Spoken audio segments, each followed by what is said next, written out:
महाराष्ट्र हा सावित्रीच्या लेकींसाठी ओळखला जातो. मग ती सावित्रीची लेक शिकून सवरून मोठी झालेली असो किंवा यमाच्या दारातनं ती आपल्या पतीला परत आणणारी असो, ही सावित्रीची लेक नेहमीच महाराष्ट्रात बघितली जाते आणि सक्षमपणे बघितली जाते. आज आपण असंच वडाच्या पारंब्याजवळ आलो आहो. वडाच्या झाडाजवळ या सगळ्या सवाष्ण तुम्ही बघताय. या सगळ्या जणी आपल्या आपल्या पतीच्या दीर्घायुष्यासाठी आणि स्वस्थ संसारात जे आहे ते असण्यासाठी किंवा त्याच्या दीर्घायुष्यासाठी जी आहे प्रार्थना करतायत. आपण इथल्या महिलांची जाणून घेऊया की आजची ही वटसावित्री वटपौर्णिमा, आजचा हा दिवस ही सांस्कृतिक घडामोड म्हणू किंवा एक चळवळ म्हणू जी अनंत वर्षापासून सुरू आहे आणि तिचं महत्त्व आणि आजची सामाजिक परिस्थिती आणि त्याच्यावर यांचं काय भाष्य आहे हे आपण जाणून घेण्याचा प्रयत्न करूया. ताई, काय नाव आहे आपलं? माझे नाव सारिका शिंगणे. तुम्ही काय सांगाल, आता जी सामाजिक परिस्थिती आहे त्या सामाजिक परिस्थितीमध्ये ज्या गोष्टी समाजात घडत आहेत. आता आपण बघितलं की श्रेया नावाची जी मुलगी होती तिने त्या लोहगडावर जाऊन तिच्या होणाऱ्या नवऱ्याला ढकललं. ज्या होणाऱ्या नवऱ्यावर प्रेम होतं त्याच्या सोबत कारस्थान करून. तुम्ही या घटनेकडे कसं बघता? हे प्रत्येकाचे वेगवेगळे विचार आहे. हे कोणी पतीवर प्रेम करतात तर कोणी दिखावा करतात, असं काही हे नाहीये. तर माझं म्हणणं आहे की पती हा परमेश्वर आहे. आपण वडाच्या झाडाची पूजा करतो ते पतीच्या दीर्घ आयुष्यासाठी, त्याच्या उत्तम आरोग्यासाठी. कारण वडाचे झाड हे 100 वर्षापेक्षा जास्त जगू शकतात म्हणून त्याला. आणि वडाच्या झाडाखाली ब्रह्मा, विष्णू आणि महेश हे तिघेही जण असतात. त्यांचा आशीर्वाद आपल्या पतीला मिळावा, आपल्या संसाराला मिळावा, यासाठी आपण वडाच्या झाडाची पूजा केली जाते. सांस्कृतिक जी महत्त्व आहे ते आहे, कारण सांस्कृतिक महत्त्वासोबत वडाच्या झाडाला वैज्ञानिक महत्त्व आहे हे त्यांनी बरोबर समजावून सांगितलं.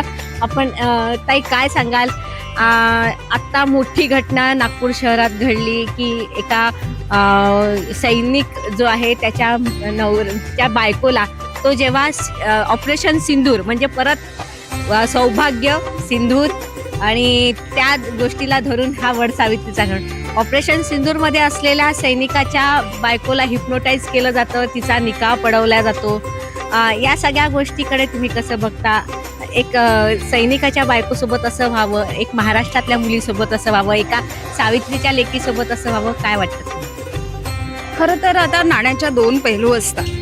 एका याने पाहिलं तर परमेश्वरासाठी एवढं यांनी करणारी ती स्त्री, पण खरंच आजकालचे नवरे परमेश्वर असतात का? नाही.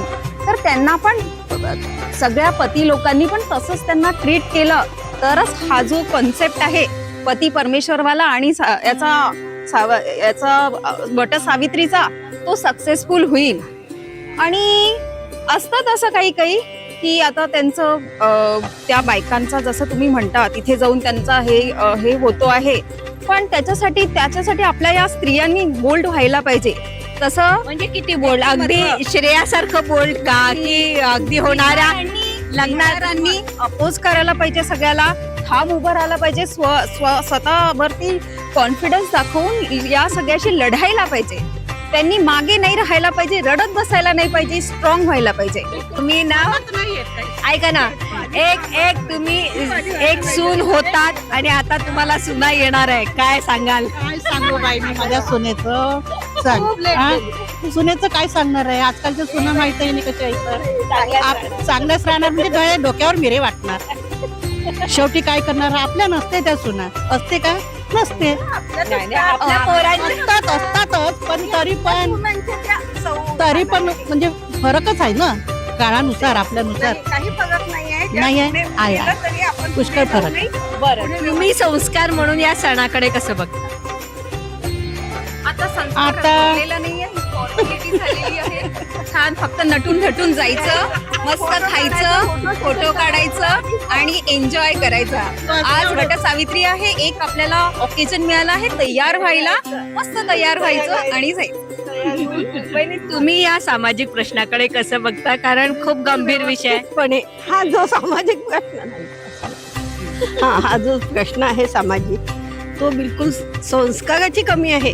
सध्याच्या परिस्थितीत मुलींना संस्कार कमी आहे आणि मेन म्हणजे त्यांच्या आईवडिलांचे. आईवडिलांनी जर घरात हे सगळं केलं तर मुलं अशी निघत नाही. आणि आजपर्यंत जे मुलं पाहत आहे ते खूप चांगले, नगण्य अगदी कमी अशी नालायक मुलं मिळतात मुली.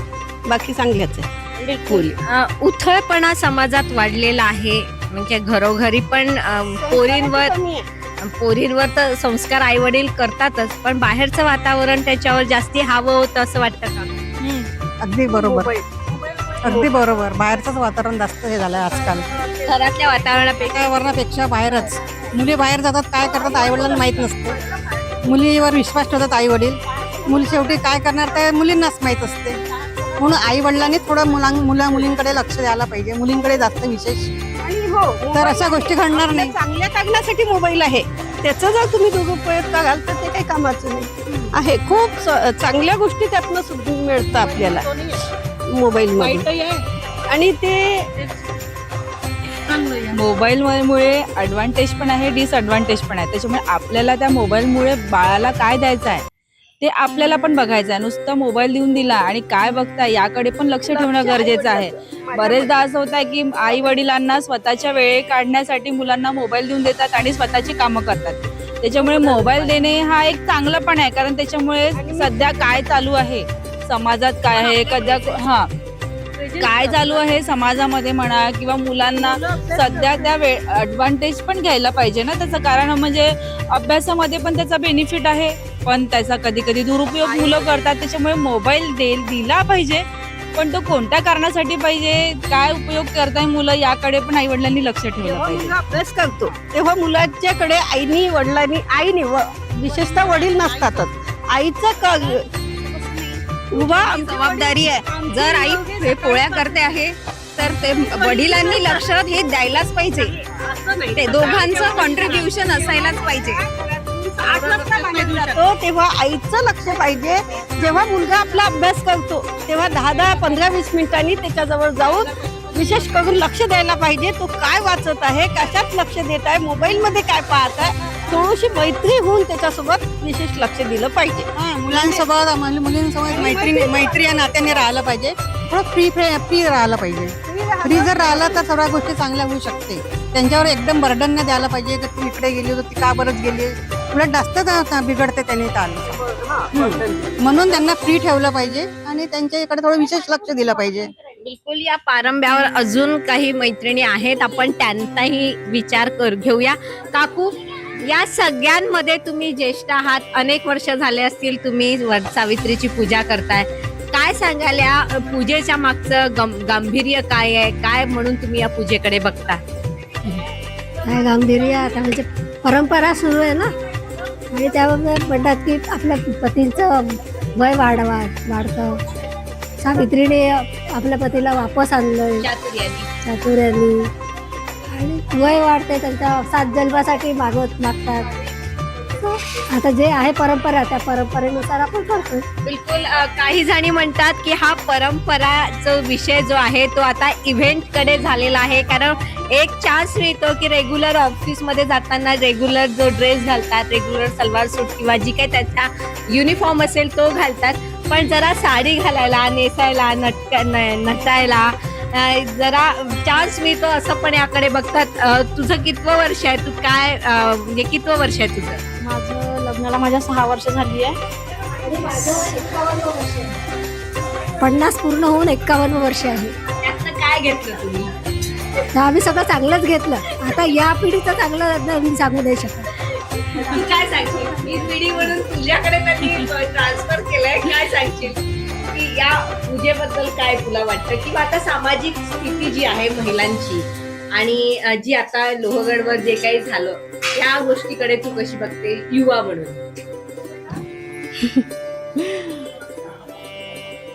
माहितीये लोहगडला काय झालं माहितीये ना? विश्वास तिने असं नव्हतं करायला पाहिजे. म्हणजे आधी सांगायला पाहिजे होतं तिने की बा मला नाही करायचं याच्यासोबत लग्न वगैरे, नाही का, असं सांगायला पाहिजे होतं.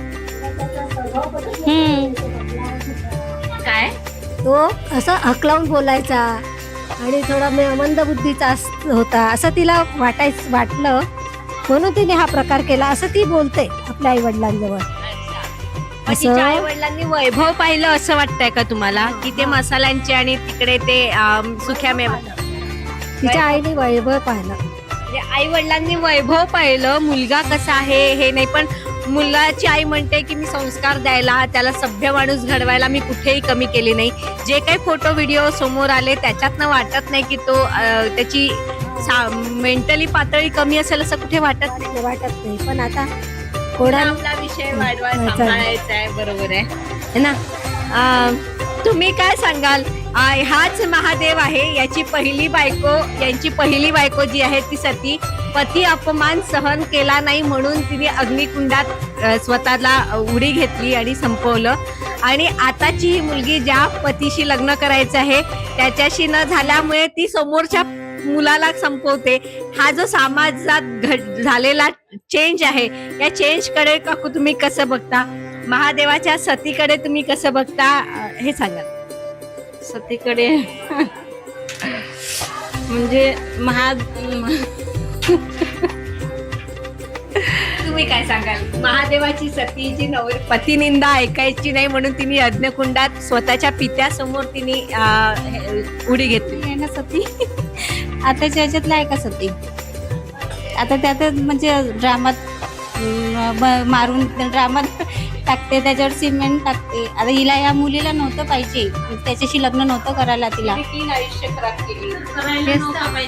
लग्न नव्हतं करायला पाहिजे, तिने सांगायला पाहिजे होतं आई वडिलांना की मला नाही करायचं बा यांच्यासोबत लग्न. तिने तीन कुटुंब तीन फॅमिल्या उद्ध्वस्त केल्या तिने, आईकडची, नवऱ्याकडची आणि प्रियकराकडची 3 फॅमिल्या झाल्या.